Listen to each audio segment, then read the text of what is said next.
Welcome to Credesgo, a new channel devoted to all things creative. Whether it's a tutorial, a case study, or a video where we'll be learning together side by side, it's my hope that you'll find the content on this channel informative at the least, and hopefully entertaining as well. With that in mind, what better way to kick this channel off than with an introduction to Credesgo, and also a behind the scenes look at how the brand started coming to life. Credesgo is short for Creative Design by Gareth Otten, which I think you'll agree is a bit of a mouthful. It came about because I needed a new online home to kick off my freelance design career, but my name is already in use as a home for another creative pursuit, my writing.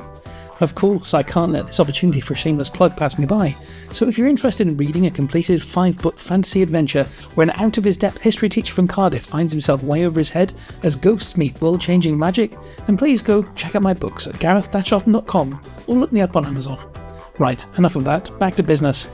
The problem with picking a name for a design business is that a lot of the good ones have already been taken. Seriously, try thinking of something awesome and then looking for that availability of that domain online. I mean it. I'll wait for you to go give it a try. See? It's ridiculous. It's the reason why my last attempt at a freelance business name was The Chunky Designer. Wait, I know what you're thinking. I'm going to leave this video now because how can I trust anything this guy has to say when he thinks that The Chunky Designer is a good name for a design business? I get it, but please hear me out. There was a method to my madness. To start with, I was much younger and faced the same issue. I made a list of unique characteristics about me that I thought might work as a name. As my extremely manly physique falls a little on the rounder side of buff, a lot on the rounder side of buff, the word chunky came to mind. Chunky is a fun word, it just means there's more of you to love, right? Well, that describes my work, as there's more to love, which I thought made for a great tagline, The Chunky Designer, more to love.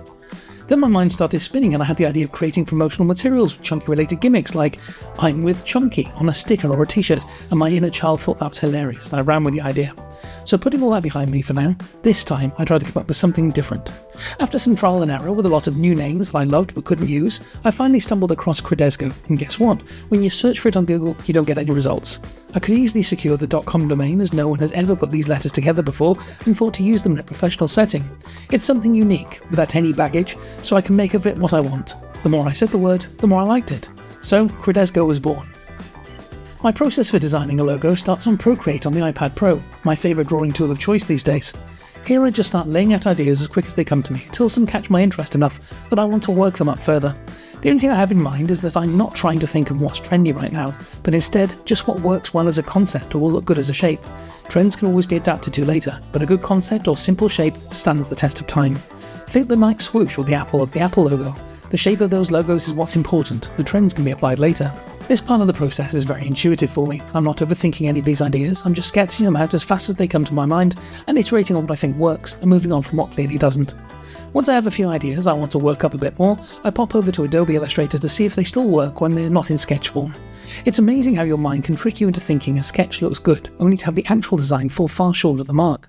I'm still not spending much time here, I just want to get the ideas a step closer to finished, so I can see the potential, and if I like one, I can continue to iterate on that design until it's looking more polished.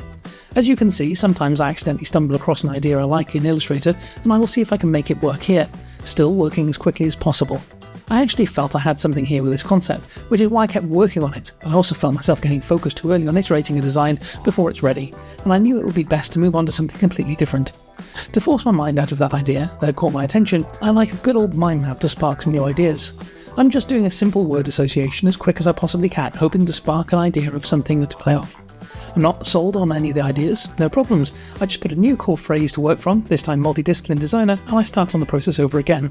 This time that process didn't feel like it was working for me, so I tried out a few more concepts in Illustrator before realising that the word was abstract. Maybe the logo could be as well.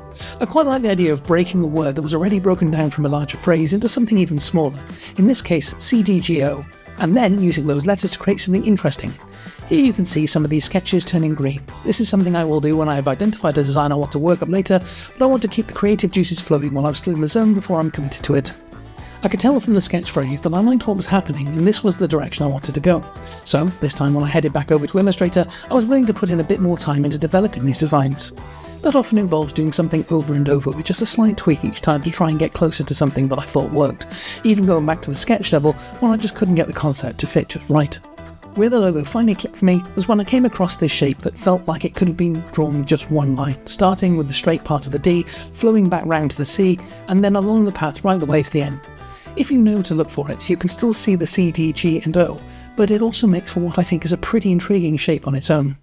From here, it's a case of turning this from a logo design into a brand that works across multiple mediums. If this was just a logo design project and I had unlimited time, I would have spent a lot more time on this, creating brand guidelines, perfecting how all the design elements work together. Here though, I was looking to get up and running as quick as possible so that I can get going with the business, so then I can improve the brand as time goes by. Therefore, I moved straight on to the brand's first application, the website. I felt like the logo was quite a bold statement and needed a bold colour scheme to go with it, and quickly settled on the shade of yellow against a dark background that has hints of blue in it.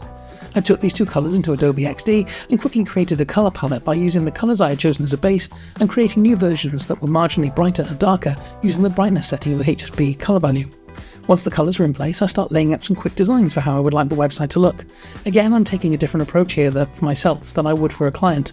With a client, I would want to get as much right from the start as possible, doing a lot more research and spending more time on the design phase. But in the interest of getting the business up and running as quick as possible, and with the luxury of being able to keep iterating on my designs over time, I rushed here in creating the minimum viable product.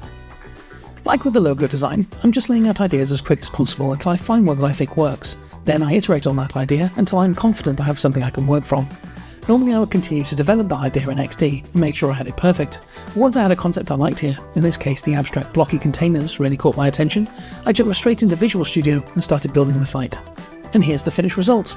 Again, I'm only looking for the minimum viable product, a term that is very helpful in design and development. It's the minimum amount of work you need to complete in order for that work to be viable as a product. In this case, I needed something that introduced who I was, that showcased some of my work, and gave people a way to get in touch with me. This is the bare minimum I need to use this website as a base for my business, and while I have a mega list of improvements and additions that need to be made going forward, I can work on them over time, while I try to grow my business simultaneously. So, there we have it. That's the story of Credesgo and a glimpse at how it came into being. Hopefully you found that interesting enough that you'd be happy smashing that like button, maybe even subscribe if you want to see what else I have coming to this channel. In the meantime, if you have a creative project that you would like to explore together, then head on over to Credesgo.com and drop me a message. I can't wait to hear from you.